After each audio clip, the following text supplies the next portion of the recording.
but it's the only way you're ever gonna learn. You look back and it's all in the past. I'm dwelling on the... Hi and welcome to Steve Wraith's interviews, and today I'm joined by another football legend. It's Pat Nevin. How are you, Pat? I'm extraordinarily well at the moment, apart from the fact that it's a bit yuck outside. But yeah, good nick just now. In fact, a little bit later on, I might actually nip out for a run. So I'm that good. I'm getting on a bit, but I still run. Well, you're still looking good, Pat. You still look exactly the same as I remember you when you terrorised Newcastle's back four in a 4-0 win in the 1983-84 promotion season when Chelsea finished champions, Newcastle finished third, but we still got promoted. But that's my very first memory of you, Pat. And I'm sure it gets a mention in the book, which we're advertising behind us today. And the reason I got you on the podcast, really, just so we could talk a little bit about that. I'm sure it gets a mention in The Accidental Footballer. Funnily enough, there's quite a few Newcastle games. Lots of stories about Chelsea and Newcastle. There was certainly another game. Very infamously, we played up there and we won. Chelsea beat Newcastle, but me being an idiot, and I'd just been a student not long beforehand when I went to Chelsea, and I still acted like a student. So after a game, I thought I'd have a night out in Newcastle with my mates. Newcastle fans didn't really take to that very well. You weren't with David Speedy, were you?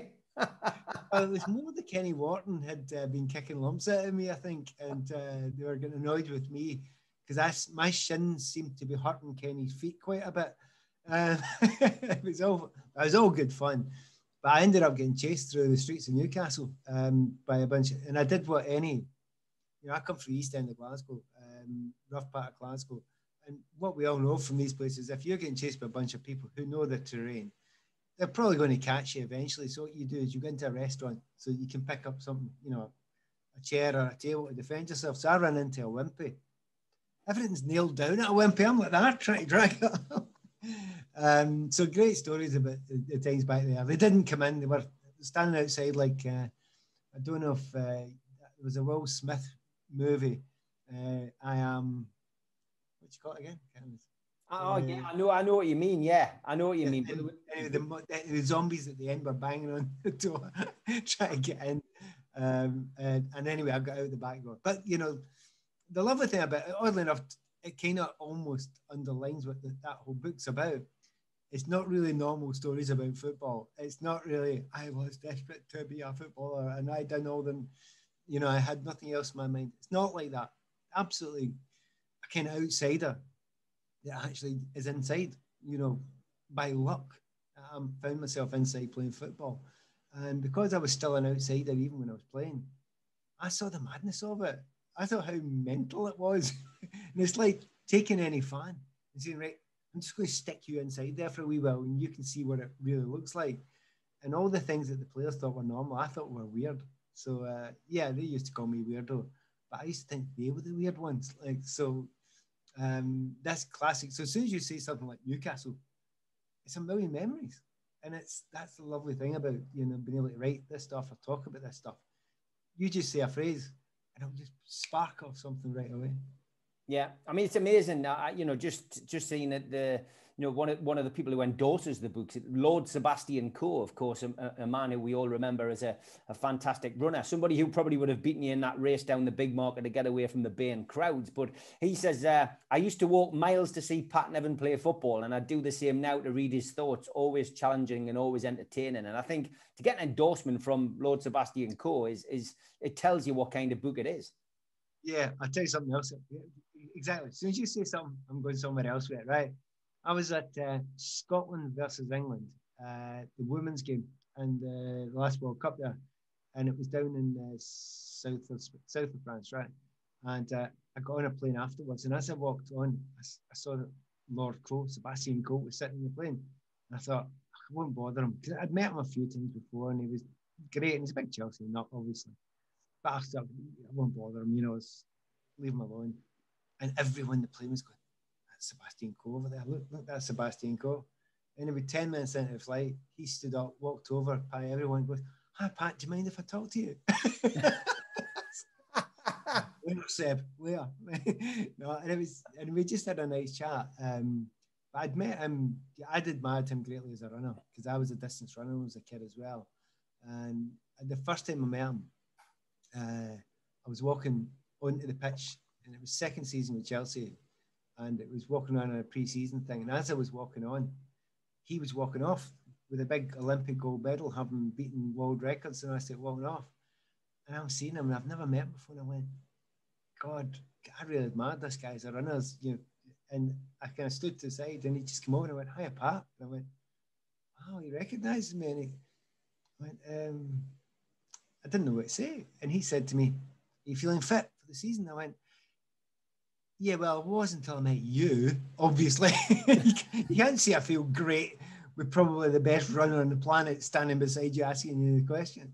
So, no, it turns out it was decent bloke. I mean, I will admit we don't share the same politics. I will go online and say that, and I'll go on, you know, but he's a decent bloke, and he's been very, very nice over the years. And that's, again, it's one of the great things when you do that job.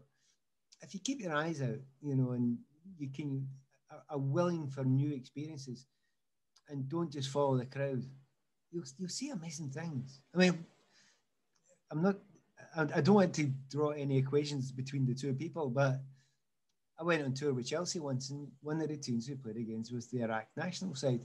So we had to meet Saddam Hussein. So, wow.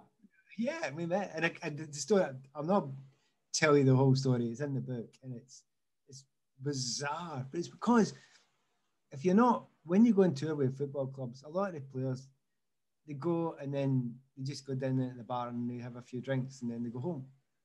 I never done that. I thought, no, I'm in Baghdad.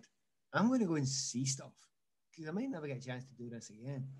And that's why it's been easy to write that sort of stuff that you travel about. But I went and saw stuff, and I went and had adventures that maybe a lot of the players, in fact, no, definitely a lot of the other players wouldn't have had. So that's kind of why I can get the real joy of it. And I've got that about myself.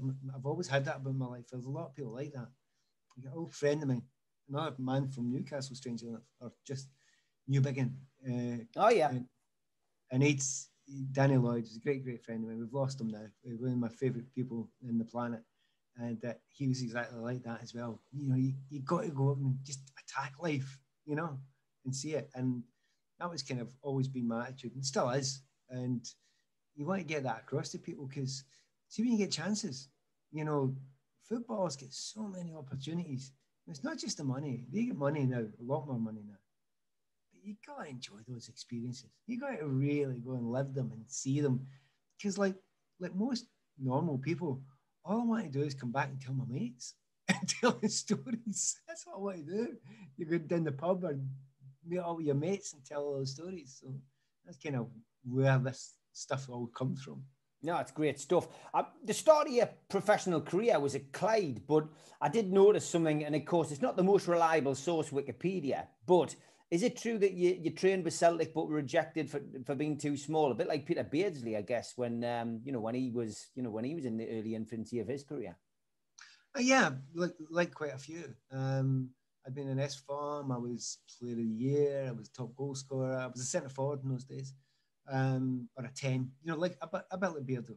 You know, but at that time, you know, football was power plays. You know, and the hilarious bit was Celtic were saying, "No, you're too small. You're not good enough." There was two surprising things about that.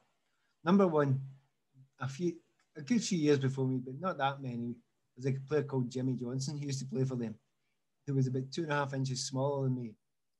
And he was quite good. It didn't matter about his height, you know. And it was a bit of a ridiculous thing. But in actual fact, and again, it's dealt with in the book, I was delighted because I didn't want to be a professional footballer, which kind of shocked them a wee bit. And it would have been too hard for them to understand for me to explain that. No, I'd set up to do a degree. My older brothers and sisters had all gone through that sort of education system. And although I loved and still love all my life playing football, I didn't particularly want to make a living out of it because I just wanted to play with my mates. It didn't matter if I played in front of 50,000 or nobody. I just like playing football. It's really simple. And it's an unusual, I think it's quite an unusual way to do it. And I was quite happy to turn them down. And then people do say, you know, so I wasn't annoyed about it, but I went away and just played boys club football for a while. And a number of teams came in and asked if I wanted to go. And I actually went down to Ipswich Town for a week. And Bobby Robson had a long chat to me about maybe joining. And I'm like, nah, I'm doing a degree, mate. I've got other things to do. And Sir Bobby's going, what? You know, and tell you what a brilliant man he was. What an absolute lovely man. The great thing about that was, and this is still, you're asking about the start of their career. This is before it's even started. Yeah. I went down there, and I'm first year into my degree, and I went down there and I trained, and the training went really well. In fact, I was taking the mickey out of my cousin, who at that point was playing for Ipswich Town centre half. I wonder if you could guess his name. Oh, go on, you've got us there. You know, any centre halves who have ever played for Ipswich, that is the correct answer.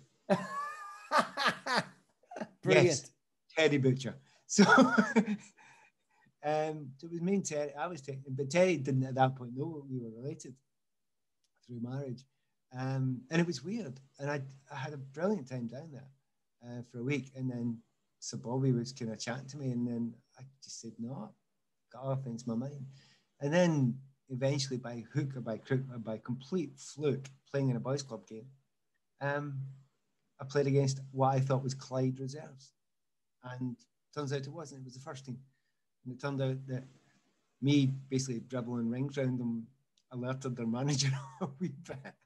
And even then, I said no when he asked me to play, because I said I'm doing my degree, and he goes, "We're part time. You can do both, and we'll pay you 35 quid a week for it." And I said, "Give me the pen."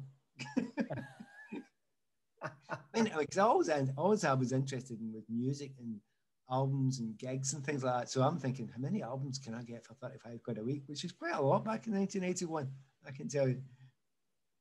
Yeah, I mean, it's amazing to hear that, you know, somebody like Celtic would think about height being a disadvantage when you clearly had the skill. And I mean, you went on to have a great season up there, and one season you won the Scottish Player of the Year of the second division, didn't you? I did. That was my first season, and I'm still trying not to be a footballer, but managed to get that. I also did something else, which was I didn't tell my friends I played football, so I had these two different lives, and I ended up going to playing for the Scottish youth team under 18s, and I didn't tell anyone. And all the others were pros with Celtic and Rangers and Man United, and I'm like this wee guy for Clyde. Anyway, we blew it completely by getting to European Championships, and then going and winning them, and then me getting player of the tournament. I was like, kind of struggling to hide this a wee bit now. And the funniest thing is, we won it in Finland, and I get player of the tournament. But I didn't know what was happening at home with the papers and all the rest of it, which were going mad. And I hadn't told my girlfriend I was going away to this football. And I come back, and I went into college the next day, and I did an exam the next morning. And then I went in to do a tutorial. And there's the guy who's writing the lecture, with the paper open, with my picture all over the back. And I'm like, let's say it's embarrassing. So it went well. And it kept on going well. You're right, that first season with Clyde, we won the league. I get divisional player of the season. I was young player, Scottish young player. I won this European thing. And I'm still saying, I don't want to be a football. And there's one other thing that happened that year. Chelsea came in to buy me, and I turned them down. It's like, so my manager at the time was a guy called, well, you'd know the name if you know football. Craig Brown was the manager of Clyde. Yeah. To manage Scotland. And he's looking at me going, any other manager would think, you are nuts, you're off your head. But Craig had been a lecturer at further education course. So he understood education. So he got it. He understood what I was, how my mind was working. So if it wouldn't be for Craig, I don't think, you know, I would have had the career that I eventually did, because he just said, yeah, fine, hang about here. It was odd, and I'm sure Clyde probably would have liked the money. But I turned them down, as I say, for just about a year. But I finally weakened and sang for Chelsea. I think nothing got to do with that Elvis Costello song, I don't want to go to Chelsea. And finally weakened, and decided to give it a go for a couple of years. So I mean, it's a big move to Chelsea. I mean, you know, one of the big London clubs. Obviously, same as Newcastle to many degree. You know, always in the wilderness, probably in those 80s. You know, in the 1980s. But you went down there, 95,000 transfer fee, mid 1983. Team being managed by John Neal, of course. Was it John Neal? I think it was. And yeah, and you know, from your perspective, you hit the ground running after you know, having a great start at Clyde. You really became a fan's favourite. It was very strange because yes, I signed, but I still had it in my head. I don't really want to be a footballer. I love doing it. I love training even. I love fitness. I'm a fanatical distance runner, still am. But the concept of, you know, giving my entire life to it didn't massively appeal. You know, I had other things I wanted to do. So I went down, and of course, 95 grand, it wasn't a lot of money in those days. You know, Clyde, it was good for them to get the money. But we'd bought a whole bunch of players in the same couple of weeks. Kerry Dixon signed, myself, Joe McLaughlin, who ended up playing Eddie Niedzwiecki was a goalkeeper. They made 5 signings. Spackman, who went on to play for Liverpool and Rangers. They made 5 signings, which cost a total of, I think, £500,000 for the 5 of us, right? They bought half a team for that. But every one of us succeeded really well. I was the shocker, though, because I was the wee guy that they thought was the youth team player. And I came down and they were kind of surprised that I was kind of allowed to train with the first team. But the manager, John Neal, was great with us. And the weirdest thing is, by the end of the season, you know, we won the league, as you say. But there was, you say it was, they were in the kind of the doldrums and all that, these clubs. But in reality, Newcastle was still a huge club. Sheffield Wednesday were a really big club, and they were in that league at the time as well. Manchester City were the other team challenging at the time. So you had these big clubs in Chelsea fighting and battling to get to the top league. And any kids listening there, that was then called the First Division, now called the Premier League. And it was a battle to get up there because they were good, strong teams. And there were games where there was massive crowds there. And it was a real fantastic learning curve very, very quickly. But the weird thing for me is, I mean, I'm there a year. I'm still 19/20. I managed to get Player of the Year at Chelsea, never expecting to get in the team. Managed to, you know, get promotion to the top league by winning the league. And I'm thinking, this football thing is dead easy. When I started at Clyde, we won the league. Come to Chelsea, win the league. You know, you get Player of the Year, that's fine. You do all that. It's a piece of cake. Of course, it gets harder the higher you get. But it was an extraordinary experience because I'm in London, and you say going to London. There's 2 ways of going there. You can go there and kind of live outside and, you know, just get your nose down and work at football, which I did in the fitness stuff. You could go out partying, which a lot of the players did, and go to nightclubs, the rest of it. You can do what I did, which is live in central London, West End of London.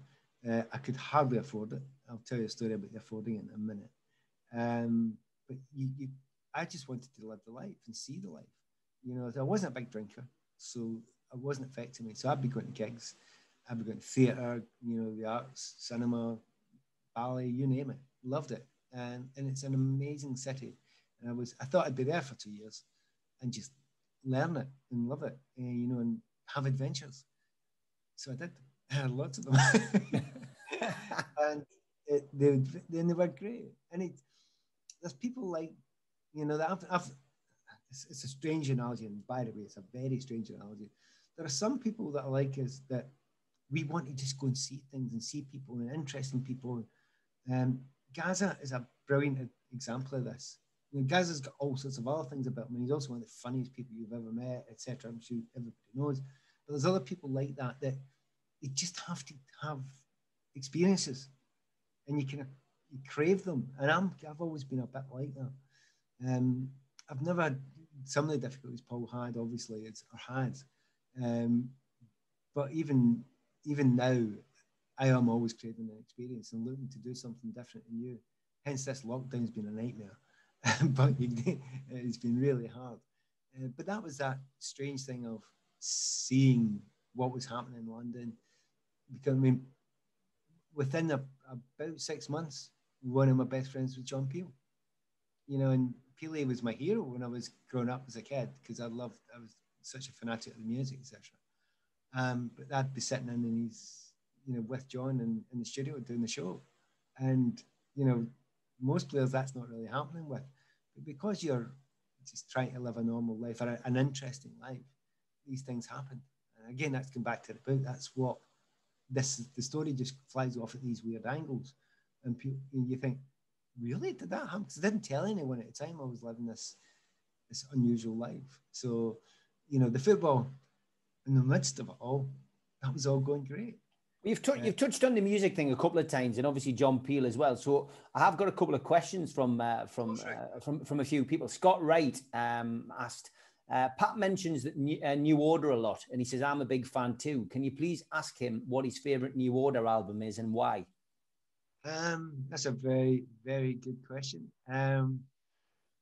Very unstylishly, I'd say Movement. And Movement was the first album. It's a bit of a crossover between Joy Division, which they were previously called, and New Order.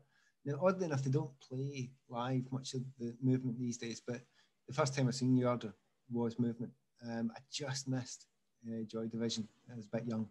And I seen Movement, them playing that and the singles of like Procession and Everything's Going Green and all that Ceremony, all that stuff. And to this day, and none of those tracks are on Movement, may I add, but the songs of that little period there, I thought were pretty fantastic.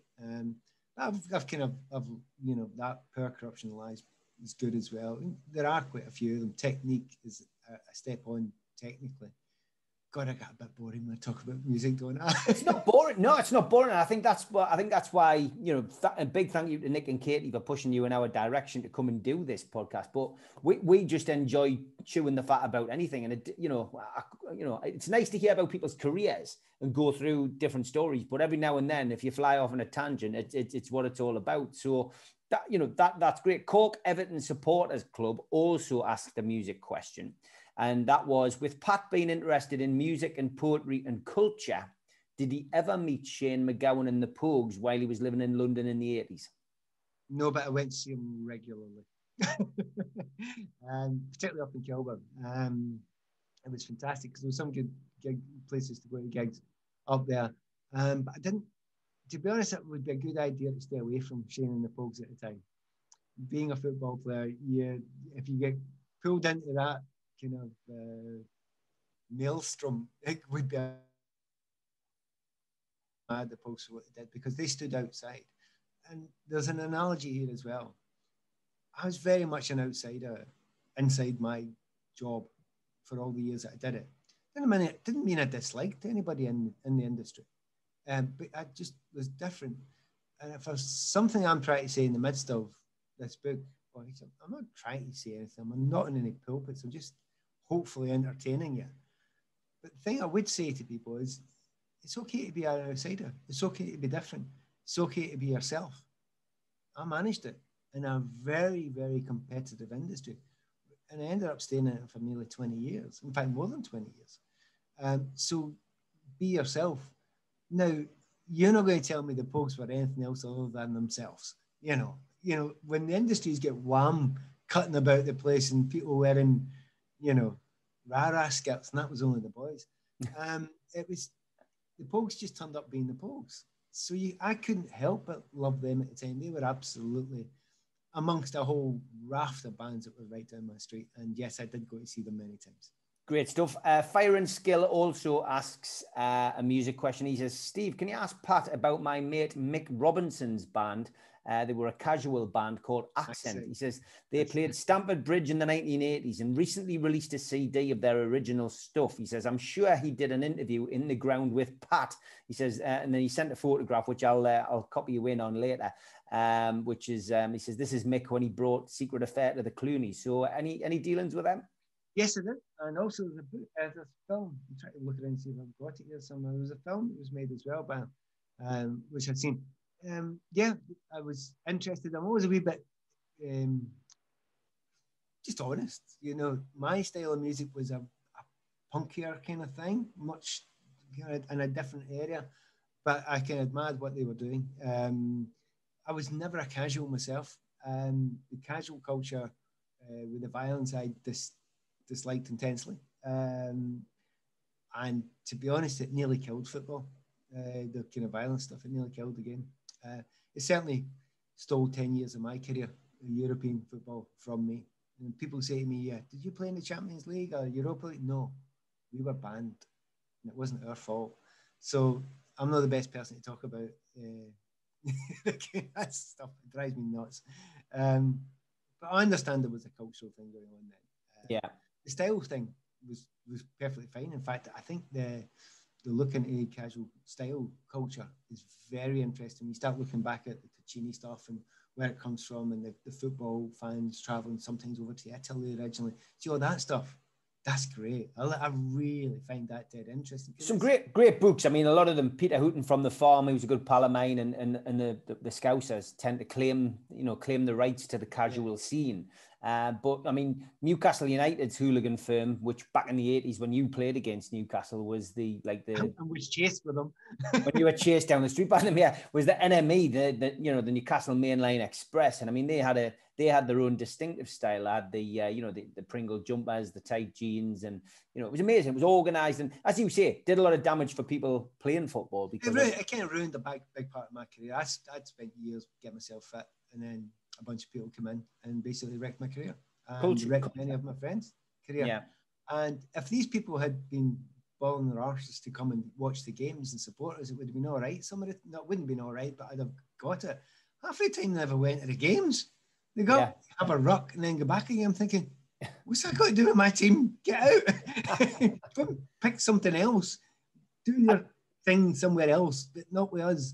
And the clubs hated it. The clubs couldn't stand it. And the players, they used to drive them nuts.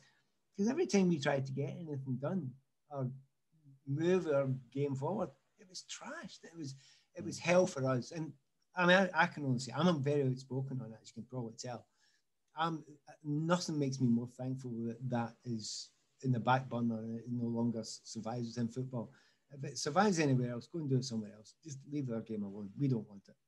Is that kind of harsh enough? No, I think it is. I mean, and unfortunately, it still goes on to a small degree, but it just doesn't go on within the stadiums because there's... Do you know what? See, while I'm saying this, I know I'm annoying a lot of people.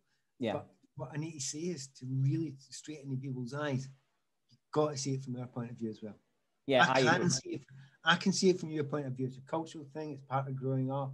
I do it. I was part of cultural groups myself. I was post-punk, was all that sort of stuff. Trying really hard not to wreck everybody else's lives while I was doing it, and it had a terrible effect, and certainly us. And it's anyway, the game survived it in the end, and to be honest, the real fans got it back, And there was, I don't know if you remember. Do you remember the period where it was the late 80s, I think, where maybe early 90s, but it's very late 80s, where people started bringing inflatables to games, and blew up things and all the rest of it. And it was almost like fans saying, well, we want this back. This is ours. This is fun.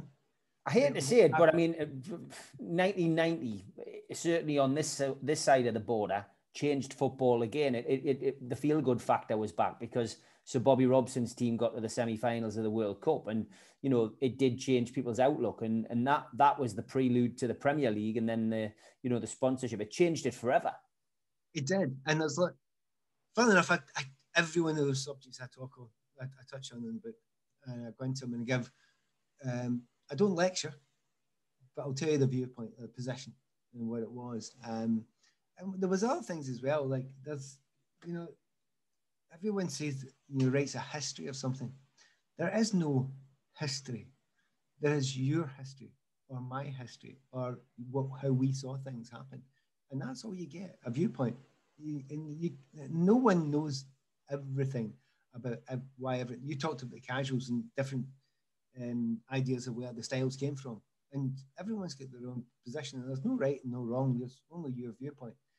And certainly at the time, I watched football at the time, and I played in the game at the time, and I thought a lot it was a bit rubbish, to be honest, because I played international by this point, and we're playing against Holland and, the Netherlands or whatever, or Italy. And I'm like thinking, we're still lumping the ball along and these guys are left us miles behind.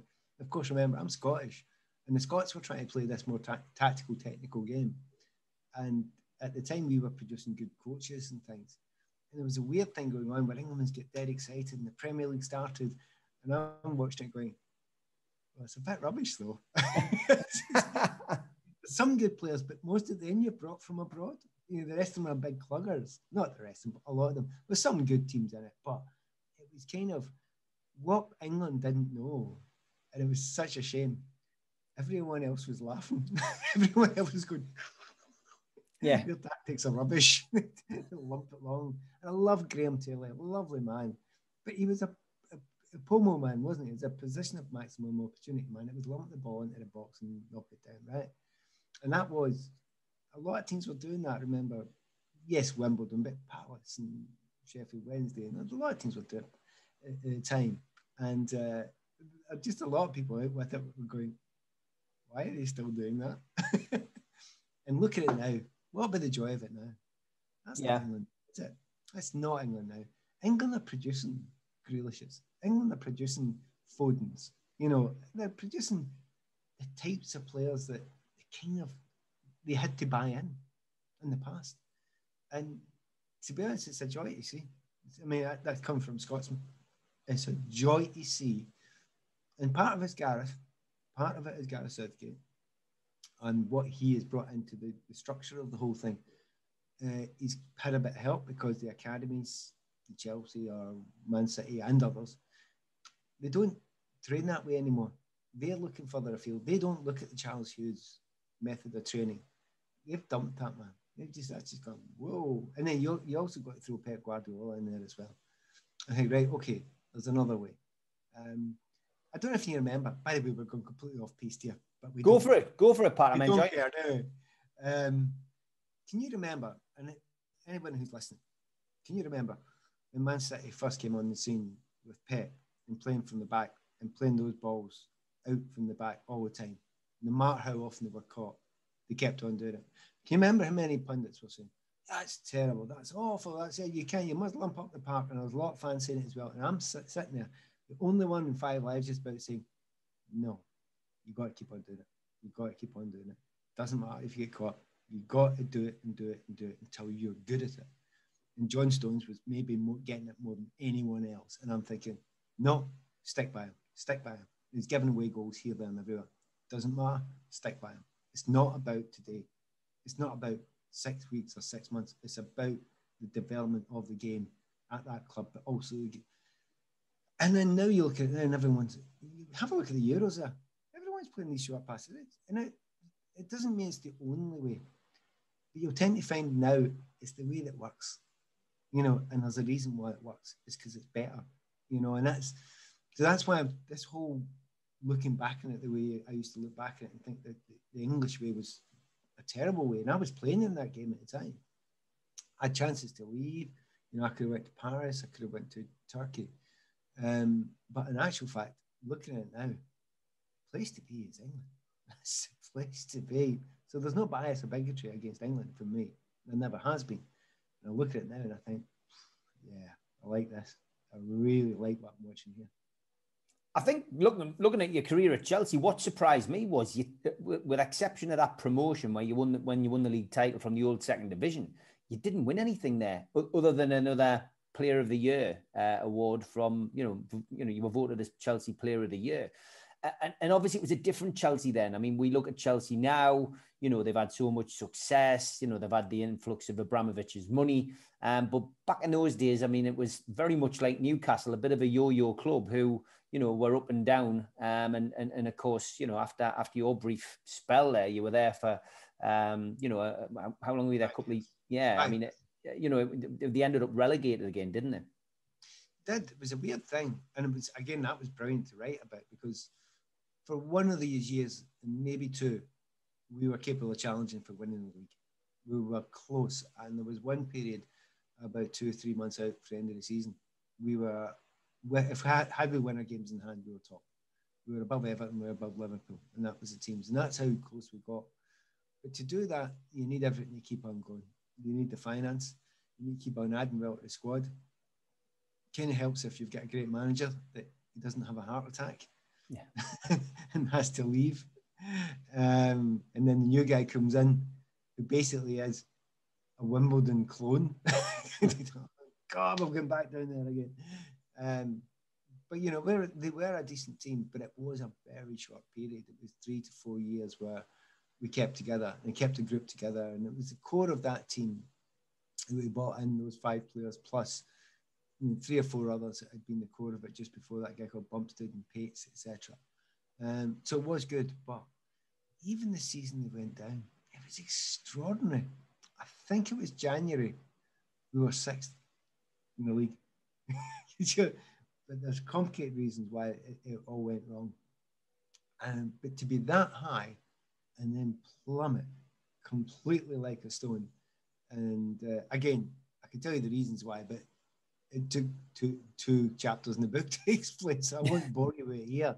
But it was extraordinary that we kind of got so close, and then the whole thing just fell apart because, you know, a bunch of us just left, you know. And certainly in the last day of the season when they went down, I knew I was leaving. I'd organised to go to Paris Saint-Germain, and I just didn't like the style they were playing, so I wasn't staying. But I was gutted because the last day we went down, it typified the season for us. We finished 4th bottom. We were miles away from the top 3. But for just about the only time ever, the 4th bottom team went into a playoff for the top 3 from the lower league. We played the first 2 games, hammered Blackburn, home and away, and we won one of the other 2. It was a 2-legged final against Borough, but they beat us 2-1. And so we managed to win 3 of the 4 games and still go down. Whatever happened that day, I was leaving anyway. And that, again, it's weird though, because things were looking all right for me, because I then signed for a team that was a big step up from Chelsea at the time, because Everton was a big step up from Chelsea, you know, because they'd won leagues recently, they'd won European stuff. Chelsea had done none of that, and they were the royalty to kind of join. So it was an extraordinary time. I had loved my time at Chelsea, and to this day I'm still a Chelsea fan. That's my team. But it was devastating that team. And there was a semi-final we were in once where, honestly, it was like, do you know those nightmares where you're asleep and you're trying to run away and your legs won't work? Yeah. It was one of them nights. We had it for real. Against Sunderland, played on an ice rink. It was extraordinary. Do you know how weird that night was? And the second night, we got beaten the first leg, and the second leg we won, but we went out again in the semi-final. It was the League Cup at the time. But right at the death, I get lobbed through, and I've lobbed their keeper and scored. The weird thing about it is I wasn't the only thing in the box. There was also a horse in the 18-yard line. Was that Chris Turner in goal, I think, for Sunderland at the time? God, I wouldn't have known. Yeah, I think it was, because I mean, that was a big thing for Sunderland. I think that was probably 88, wasn't it, when they got through to the final against Norwich and they got beat 1-0 and Clive Walker scored. Well, it would have been Colbeach, as we call him, Clive Walker. Very good friend of mine. The player who I replaced at Chelsea when I went there. But he's actually a legend in Newcastle for getting that goal in the cup final. Ah, well, he's a top geezer. He's a top geezer. I meet him every few weeks. Well, give him a pat on the back from all Newcastle fans. We're still certain Newcastle fans of a certain vintage will always buy him a pint. They won't chase him down the big market. Lovely that. By the way, that happens in lots of places. There's a part. See if you go to Ireland, right? And nobody knows this. Nobody in Scotland knows this, right? But if you go to Ireland and say Gary Mackay in a bar, you've got a bunch of mates. And this guy, Gary Mackay, played for Hearts. He scored the winning goal in Bulgaria for Scotland against Bulgaria. They put the Irish through to the Euros. So Gary Mackay is a legend in Ireland, and he wouldn't have known why. But it's so it happens. These weird things happen in football, and they're great. Yeah, that's what it's all about. So you go to Everton, and as you said, I mean, you know, they'd just come off the back of 2 league title wins, FA Cup, European Cup Winners' Cup, and you know, you arrive at the club, and I mean, you got them to you were part of a successful cup run, the FA Cup final. Was it 1989? Yeah, I scored the winner in in the semi. Actually, I scored 2 winners and 2 semis in a couple of weeks. So, you know, I'm thinking, by this time, of course, I was valued a wee bit higher. So at the time, it was just under £1 million. And that sounds like nothing, obviously, now. At the time, the highest ever payment for a player was 2.2 for Tony Cottee, who came to us the week afterwards from West Ham. So it was a lot of money. So I was kind of happy with that to get us into a cup final. Problem was, I scored the winner at Aston Villa against Norwich in the semi-final. And obviously, what a great day. You're going to Wembley, cup final. And then as I walked off the pitch, I was told what was happening at Hillsborough. So that highest of highs that you could possibly have was suddenly the worst of lows. So we got to the final and, you know, we could beat a very good Liverpool team after extra time, which was extraordinary day. I mean, emotionally extraordinary as well. But I could see that this was a step up. You know, the quality of players that were surrounding me at Everton at the time, different class. Even there, it never quite happened to the same level that it should have done. They underperformed, or we underperformed as a group. And that was, for Chelsea, it wasn't that big a deal to a degree because the expectations were lower. You know, a couple of seasons ago, we got top 6 with Chelsea.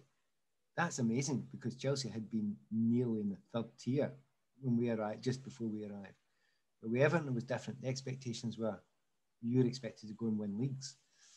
And it was a real shame because the quality of players that were around us were absolutely fantastic. But there was a horrible's too hard a word.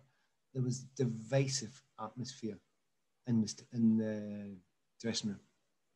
And you can't win things unless you've got a great group of players that are all working the same way, and that was the greatest sadness of it. And, you know, a number of us tried to pull it together. Certainly the manager did. And we did all right. I mean, our home form, like the second season, I think it was, we'd have won the league. We were the best team. But our away form was dreadful. And you'll tend to find you need good spirit away from home. And it wasn't dreadful all the time, but it certainly wasn't anywhere near good enough in comparison to a lot of the teams around us. And that's the sadness of it. But it makes it sound like really bad times. I had a ball there. I had a brilliant time there because I lived in Chester. And of course, you're near enough Manchester, Liverpool. There's great things going on there as well. We did come really close a few times. I think I went to Wembley 4 times with Everton. And they were a brilliant bunch of fans. And they were always brilliant to me. They kind of, I was going to say like Everton fans, but like most fans, you like creative players, as long as he works a bit as well. So they were really decent with me. They were brilliant with me. They really got behind me. And my problem was they changed the manager again, just like that happened to Chelsea. And me and the new manager just didn't go on at all. And it was a real sadness. I tried to prove him wrong. We didn't rate each other. And it was a real sadness that I mean, that was only 4 and a bit years, I think I was at Everton. And that should have been a lot better than it was. But I was playing the best football in my career by that point. But it still wasn't getting us to where, because everyone gauges everything by how many trophies you win. I don't really always. I've never really done that. You know, it's sometimes you can have some of the best players, but if they stay at your club and you never win any trophies, well, thanks for staying at the club. I mean, how many trophies would Alan Shearer have won had he chosen Manchester United instead of Newcastle? Yeah. You know, come on, let's be honest about it. Sometimes it's great somebody does the right thing and sticks with the team that they love, you know. So it isn't always all about just the number of trophies. It's other things as well. How happy you are doing your job, how good you are doing your job, how long you can do it. And those sorts of things are certainly as important to me as anything else. I was trying to guess the other game that you were referring to when you said there's a couple of Newcastle stories in, but just clocking the fact that it was 88 when you signed and you mentioned Tony Cottee, I presume you played in that wonderful 4-0 drubbing of Newcastle on the opening day of the season in what ultimately turned out to be Newcastle's relegation season. Yeah. You know, it sticks with me. It's funny, it's a couple of 4-0s against Newcastle. really stick with me. Do you know this? It's really funny you talking to yourself now, because I mean, I'm writing a book about lots of different teams, but the teams I played for. But you mentioned other teams and places. I would reckon Newcastle crops up as much as anywhere, anywhere at all. And there must be a reason for it, because things happen, right? I mean, because the stories around Gaza are great. Everybody's stories about Gaza are brilliant, right? Which I absolutely loved. And that was particularly Gaza played against us in one of his first early games, and he was utterly brilliant. And I laughed and howled at him, and he laughed and howled at me the whole way through the game, because I didn't know. His first words for me, I promise you, excuse the accent, I've got a ball and I've dribbled around about 3 players, and then I went out for a goal kick. And this kid comes around and goes, I can do that. I went, what? He went, I can do that. And I went, very good, bad person. Who is this? Because he's just on the scene. He goes and gets the ball off a keeper and goes on a mazy dribble. Loses it after beating about 4 players and turns around, told you? This guy's mad. I think I like him. And every time I did something skillful or tricksy, he would, the other end of the pitch would be going, great. And I'm thinking, nobody does that. But I immediately just warmed to the guy. So the Newcastle stuff, there's so many different stories of it. But the 4-0 one, to go back to the Everton one, first game of the season, we turned up. I have to say, we were quite brilliant that day. Newcastle might have been good or bad or indifferent, but the first game for a new team at Goodison Park, and you just thought, we've arrived. Oh, we're going to be hard to stop. And it was an extraordinary feeling where you're going through a career and you play with a team and you think, right, I'm at the top level now. This is the very top, and I'm enjoying it. And I feel really good at home here. And we played brilliantly. We really did. It was 4, but it was going on 6-7. Oh, it could have been. Well, I mean, we'd sold Gaza, Waddle and Beardsley by then. The club was in turmoil, and they'd given Willie McFall a lot of money to spend, and he bought the smallest centre-forward line that we'd ever seen, John Robertson, John Hendry. We also had the tallest goalkeeper in Dave Besant, who was lobbed about 13 times during the season. We signed Glenn Hodges, who only managed to stay about 89 days at the club. And we signed poor Andy Thorne, who was a great centre-half, but he just didn't have any other defenders around him. But that season, I've got to be honest, Pat, that's the one DVD/video over the years, which if anything goes wrong with Newcastle, I try to watch that to remind myself things will never be that bad ever again, because that was horrendous that season. So Everton started it, but believe you me, Newcastle carried it on throughout the rest of that season. It's funny you mentioned Andy Thorne. I played with him a wee bit of time. He came to try me on the end of his career when I moved there later, and he probably was a good defender, but he wasn't lightning quick. Is that the most delicate way I can put it? I think you're right. He certainly wouldn't have beat you in the race, and definitely wouldn't have beaten Lord Coe. And all the centre forwards were lightning quick. But you're right. But there are moments, and to be honest, writing this book, it's kind of not all about these games. It really isn't. I've read enough football books to know that people talking about their games can be a bit tiresome unless you happen to support that team. It can be boring. So, to be honest, I've talked about most of them, and I didn't really want to spend a lot of time. So there's not actually that many games that I talked about in the book, but that one is. So well done bringing it up. Well, finishing up on the football, you mentioned Tranmere. You moved to Tranmere, and obviously, probably location-wise, great for you just to be able to stay on Merseyside. Yeah, and it was part of it. I mean, again, the story of how I ended up at Tranmere is the most complicated, amazing story. I'd gone over to Turkey to to consider signing for Galatasaray. So I was just about to sign for Gala. And it was a difficult discussion. My son's just gone away. All right. So I was going to sign for Gala, and I had the choice between them. And it's a game I often tell people to play. If you ever meet a footballer, try this, right? You know somebody's history. So you might not mine, but mine was Clyde, Chelsea, Everton, Tranmere, Kelly, Motherwell, right? That's a career. But it might not have been that. It could have been, because these are the teams I turned down. Started Clyde, Dundee United, Celtic, Paris Saint-Germain, Galatasaray, Newcastle was one of them. West Ham was one of them. So these are all the things that could have happened that came. Bolton was another one.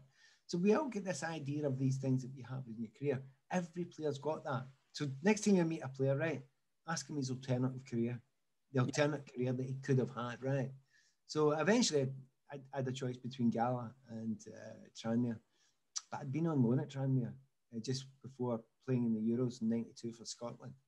And I realised that we were a right good team. And although I was gutted leaving Everton, I realised, no, actually, this team is a team that's good enough to get to the Premier League. And for 3 seasons in a row, and there were some brilliant games against Newcastle with Tranmere around about that time as well. 6-6, were you involved in the Zenith Data Systems Cup just game? Before that, so I arrived just after that. It was not. They beat Chelsea as well in the cup, Tranmere, and just about every single one of the players that I joined there, the ones that were younger coming through, almost every one of them ended up in the Premier League, the top league. And 3 out of the 4 seasons, we were in the playoffs to get to the Premier League. We were a really, really good team, an enjoyable team to watch. And that was there was a sadness in that as well, because even though it is the best ever time in that club's history, they've never ever got to those heights before or since. It's still a disappointment because we never quite got to the Premier League. We got that close. And it was just finance, money. Other teams had more depth to the squad because they had more money. And that was, but it was, I had a brilliant time there. And probably, I definitely played, I would say, my best football by that point. But as an away fan, I loved Tranmere, and I used to love the Mersey Clipper because it was right outside the ground at the away end, and we used to go there, and we had a great time, great sing-song, and then used to come in. But I was lucky enough to be at that 6-6 game, which I think was the first televised Sky game, and it was hat-tricks galore. Gavin Peacock, Mickey Quinn, and John Aldridge all got a hat-trick in that game. Well, Alder would definitely do it anyway, because he always did. So it was some lovely times there as well, but the adventure with Tranmere were as good as anyone's. Can I say one other thing? Do you know the worst thing, and I'm not joking, the worst thing about leaving Everton and going to Tranmere? I didn't want to leave, the fans were great, but look, if you're not getting a game often enough, you just need football. So I decided to go. But we just signed Peter Beardsley. And I'm thinking, if there's a player I think I can play with, that I want to play with, it's Peter Beardsley. We ended up playing in the same team about 5 or 6 times. And honestly, it was an utter joy. It was brilliant because he was of his generation. And you stick him now, you stick Peter Beardsley right now, in that Man City team of the current time, absolutely home. Good enough. 100%. In fact, he would be better now than he was then because of the style of play. So he was my kind of guy, and that was sad to leave. But you don't moan about it. You get on, get your head down. There's more adventures, there's more fun. And that's exactly what happened after the Tranmere, which was great fun. I have to tell you something quickly, and again, if there's any Tranmere fans listening, or indeed Motherwell and Kelly fans, I talk about my Scotland career and various people, including Big Duncan. Well, there's some good Big Duncan stories. Duncan Ferguson, honestly. We've written half a book about him. But this book that I've written, the one you can see behind you, The Accidental Footballer, you can see it behind me as well. Look, I can see it. Product placement, Pat. Nobody ever notices it. I did, straight away. Just looking at the albums. That's what only people... I put them up there so people don't have to look at me, so you can look at the albums, And as soon as we go off, people will go, what was that one there? What was that one? What was the one at the bottom there? Yeah, is that Camera Obscura? Yes, it is Camera Obscura. Anyway, so we get all that sort of stuff. So just so the fans of those teams know, I started writing this, and it's all written by myself. I don't do ghostwriting, right? So if it's rubbish, it's my fault, right? So, but I wrote so much that it finished Tranmere just before, as I was saying at Tranmere, I thought I better show this to somebody, and I showed it to the publisher, and they went, we think that's pretty good. I went, oh, good, we'll put that out. I didn't stop writing, so I kept on writing. The second one's finished now, and that starts from the day I signed for Tranmere. So the reason for telling you all that is not to sell you a book.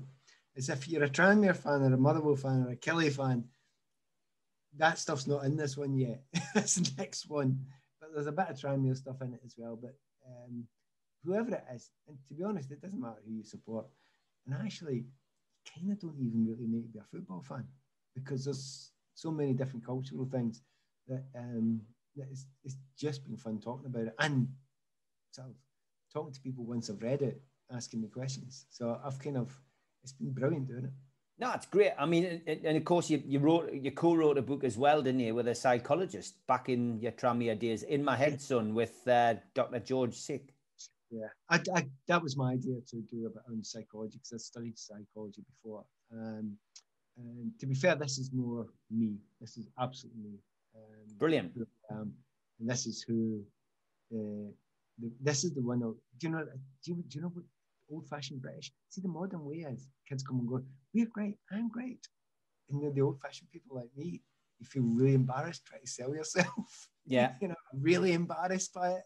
And I am dead about it. I was like, I have to go and talk about things. But in actual fact, I'm kind of happy with it. That's as much as I'll push, right? I'm kind of happy with it. And so that's why I'm kind of pleased that now that it's got out there, and the reaction it's got, it's been really shocked me. It's really surprised me. So that's why I'm kind of really pleased to talk about it. And to be honest, I will be for a long time, because everybody that's read it has come up and asked me a different question about things inside it. Brilliant. And that's a decent sign. Last 10 minutes, then we'll hand it over to the people who asked some questions. And I love this too.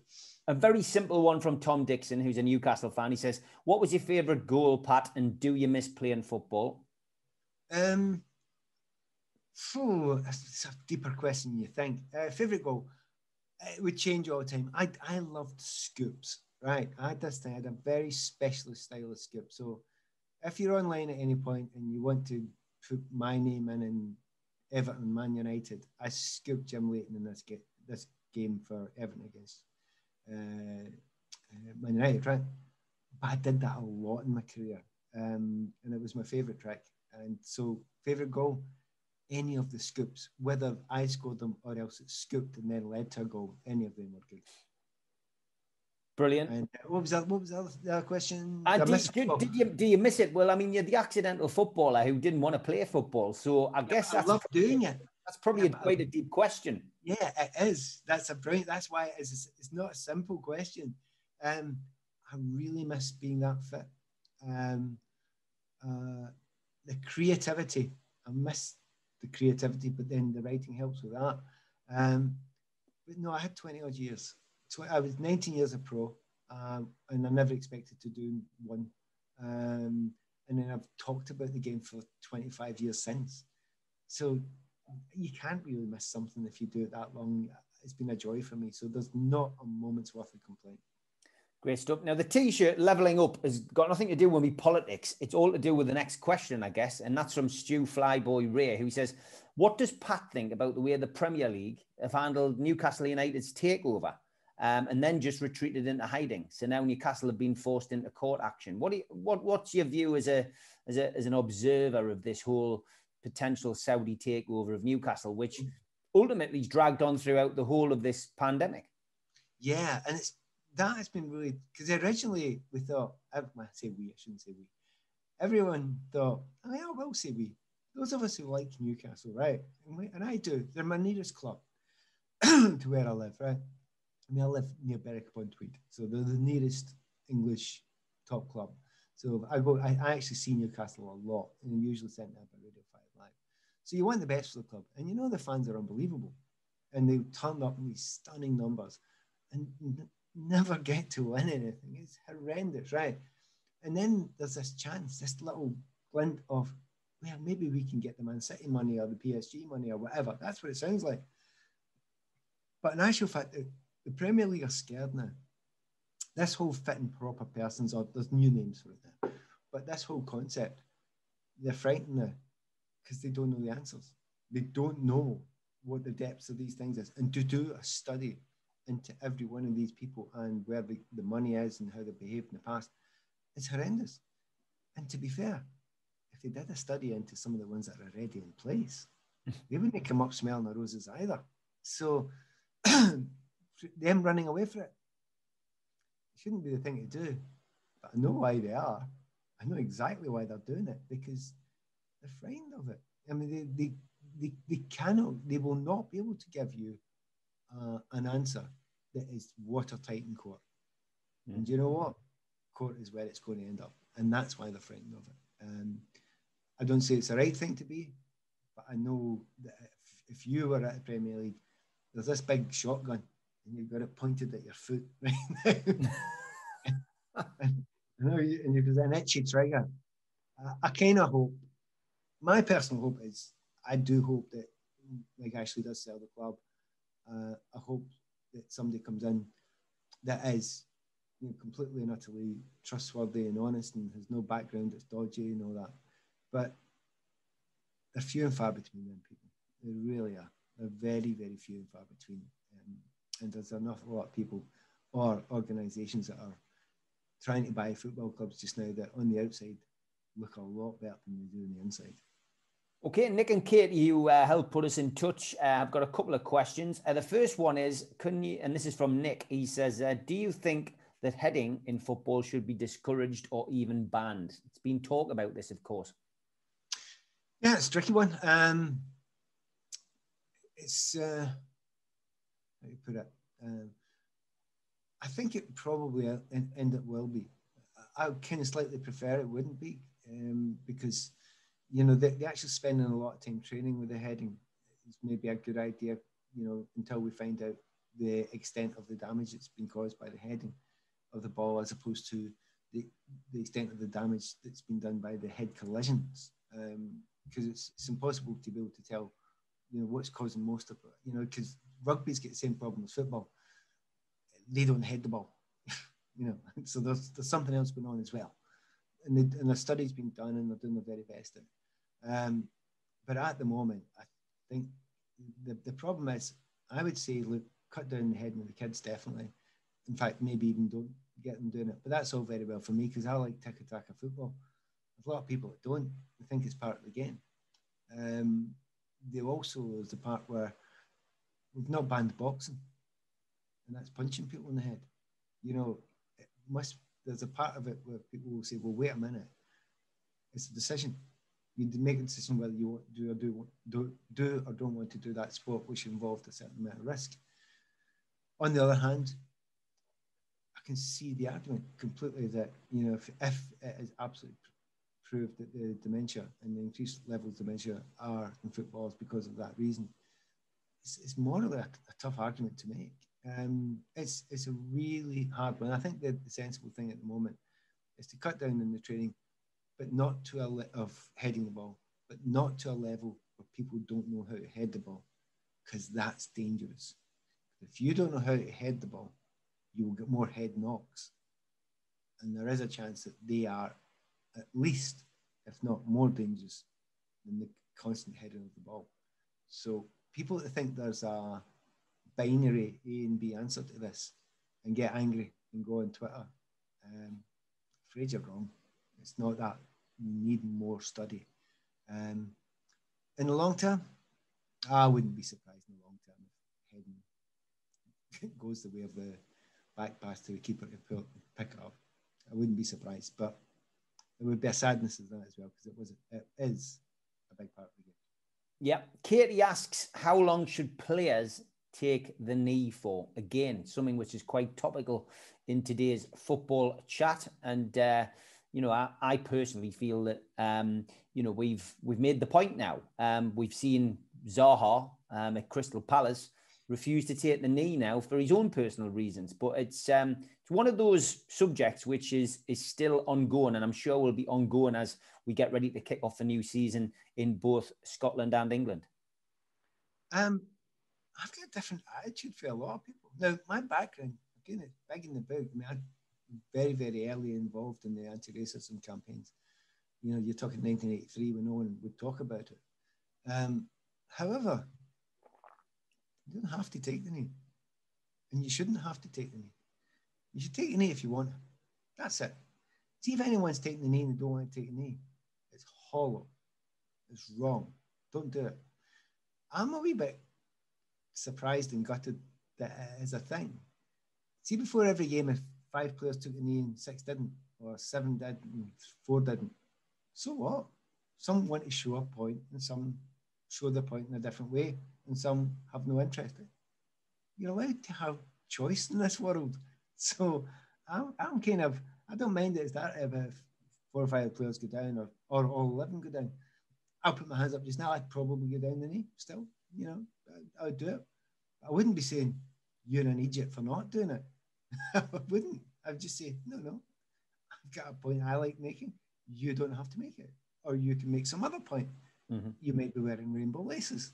You might have something else. You might be someone who wants to tell people about autism. You know, you might have a million different things. I like the fact that it's promoted the unacceptability of racism. I like that. Yeah. I feel the same way about sexism. I feel the same way as homophobia. I feel the same way about, you know, and I'll list them all off. So when people say to me, should it stop? Well, people being demanded to take the knee, yes, it should stop. But taking the knee, no, don't stop that. Just take it when you want, when it suits you, and when you feel. And the one thing amidst of it, and it might be naivety, and it might be a deliberate naivety from me, the people who don't shouldn't get abused. Yeah, I agree with that 100%. Great answer. Okay, we've got 3 questions left. This is from Les. He said, would you ever try your look at football management or any coaching roles in football? Deliberately stayed as far away as I possibly could from management. If I didn't like the odds of being a footballer, the odds of being a manager are horrendous. I kind of loved playing football. I kind of love football anyway. But do I love it enough to give up the rest of my life? And to give up, and I mean the rest of your life, I mean family, I mean time of your family, I mean 24/7, because you don't get to be a manager without doing that. You don't get to be a top manager without doing that. So I made a very early decision. I was not interested in that at all. There's too many things. We only get one life. There's too many other things I wanted to do. Coaching was interesting. I quite like, and have done a little bit now and again, of individual coaching of players who have weaknesses that I can see an answer to. And that was interesting to me for a while, because it's almost like a specialist coming in, special teams coming in. I thought, well, I know what your problem is. I can tell you the answer to that. And it doesn't mean I'm better than you. It's just I can see where you're going wrong in a certain thing. It was a player at Hibs once, and John Collins asked me if I fancied going in, and I said, look, I can tell you what it is, what will help him. And it was a dead simple thing. And he's like, this player was very, very quick, right? And the thing is, when he'd go by everyone, but he's really, really quick. And he tried to cross the ball, and of course it's doing it in the crowd all the time, right? Jesper Gronk used to do that at Chelsea all the time. And he used to say to them, you need to just slow. You buy them, you go in front and you slow. You consistently say to yourself, slow. Don't say fast, say slow once you're beyond. Because when you do that, you've got time, you've got control. Because even the best players find it hard at 100 miles an hour to go that way and cross that way, or pass that way, slow, and get across. It's if you can teach that, and there are methodologies to teach that. So that was one tiny wee thing. I had this player, and then I started seeing other things, and then I realised I can't go around clubs as a specialist because nobody wants me to do that. Tell you what, I'll be an analyst on telly or on radio, and that's a better use of that. So when I do my radio or TV or whatever, I have a number of things in my mind. I'm not there to be a smart aleck. I'm not there to sell me. I'm there. See, when you're a listener, I'm going to try and tell you something you might not know. Not that you don't know. I'm not that arrogant, but you might not know. I'm going to try to tell it in such a way that it's understandable, that it's hopefully sometimes a wee bit humorous as well. But I'm trying to enlighten as much as anything. And what the question is, manager, coach, actually all those things you can do as a pundit if you do it the right way. Great stuff. Daniel says, is Harry Kane worth £100 million? Of course, that's the transfer fee, which has been mooted for a potential move to Manchester City, of all places. Right. So depends how you ask the question. That's a semantic question. The semantics are, is he worth 100 million? And a doctor's worth, a 10th or 20% of that. No, he hasn't. Is he worth 100 million in the current market in football, which is a completely different question? You notice I have to talk to journalists quite a lot, and I have to make sure I'm covered. So in the current market, probably, yeah. You know, in that current market, that's what his going rate would probably be. And considering he is an absolutely dependable scorer, but also a creative 10 when he needs to be, that's all right. That's fine. There's plenty more that you would sit and you would question. But purely in current market terms, yes, I would say he was. Just need the takeover to go through then, and then Newcastle can chip in with 101 million, Pat. I just need to, well, I'm happy I wasn't asked the question, how much is Erling Haaland worth? Because honestly, the scales are mental there, because everybody wants, a lot of people want Kane, but every single one of them would take Haaland before Kane. 100%. Okay, the last question goes to me, and that is a simple one. Is it coming home, Pat? It's got a right good chance. I would say 51-49% chance of England winning.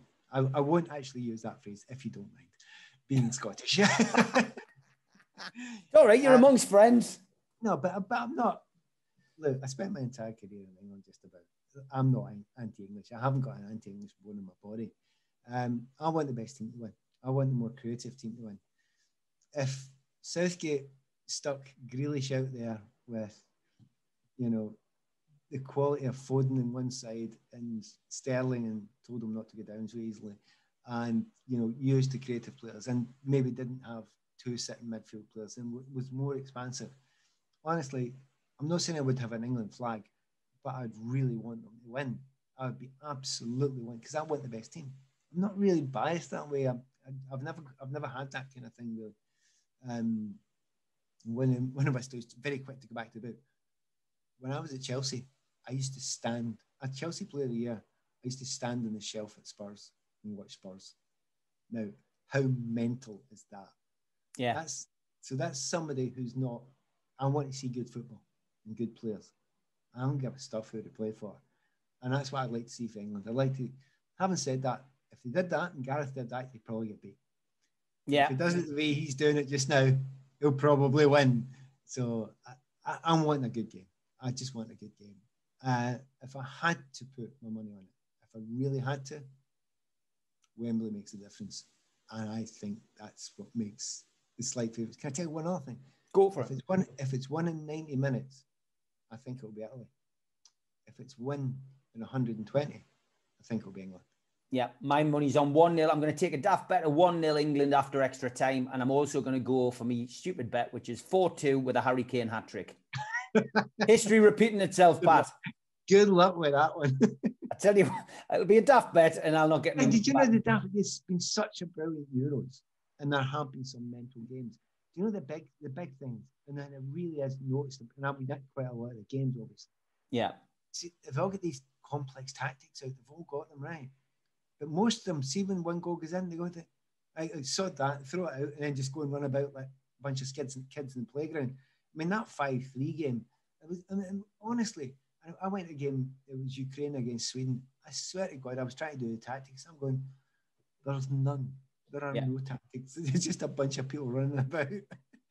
Both teams would make 6 substitutions either side. I kind of hope it's that game. I hope you get your 4-2. Me too. I'm hoping that's the game that we see. And do you know, if it is that game and England play all their attacking players, I might even applaud you.